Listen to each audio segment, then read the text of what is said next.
最近不約而同地有啲朋友嚟問我，喂，我兩隻喇叭擺喺個台面度咧，好衰聲，可以點做？咁其實咧，兩隻喇叭咧係唔應該擺喺同一個平面之餘咧，更加唔應該俾佢底部咧完全地同嗰個平面貼住啊！因為嗰啲震咧走唔到，仲要係互相干擾添，咁啊實衰聲啊！咁我咧就用最便宜嘅方法嘅啫，我不嬲就係揾嘢墊高佢咯。咁以前聽啲朋友講咧，其實係可以揾啲象棋嚟墊高佢啊，即係真係木嗰啲象棋喎。咁啊，例如前面墊2粒。後面墊1粒，又或者4粒墊晒又得，咁啊總之要墊高佢離開嗰個平面啦。咁我現在咧就會咧最便宜嘅方法啦，其實就係買呢啲咁嘅膠的，透明膠的啊，兩邊已經有雙面膠紙係貼住噶啦。咁啊5蚊有4粒，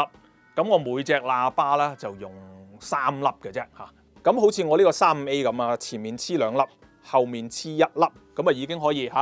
叫做避免咗完全貼近嗰個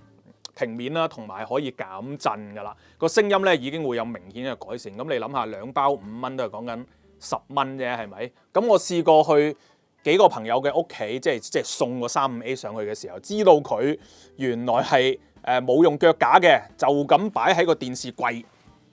嗰個茶几嗰個面嘅，咁我就醒幾粒俾佢，咁啊貼咗，咁啊升高佢咁解啦。咁呢一招咧，無論你係即係呢啲無弦喇叭又好，或者你係擺台面嘅有弦喇叭也好啦，就都啱用嘅。總之記住唔好成個底部嘅平面就貼近另外一個平面，係因為佢係需要唞氣噶嘛，佢有低音噶嘛，個箱會震噶嘛。咁除咗我頭先講嘅最便宜嘅方法，咁幾粒膠的之外咧，其實仲有啲貴啲嘅方法，例如有人落釘啦，係咪？有人落啲黑檀木粒啦，係咪？有人落水晶釘啦，有人甚至買一個嗰啲成個交叉咁樣好靚嗰啲機腳啦，咁。嗰啲咧你就可以慢慢玩，但係如果你話喂，我唔諗住投資住，但又想馬上有改善嘅，咁你又可以去五金鋪啊，甚至文具店咧買呢啲咁嘅透明膠的咧，可以幾蚊雞咁啊，即時可以改善咗嗰個問題㗎啦。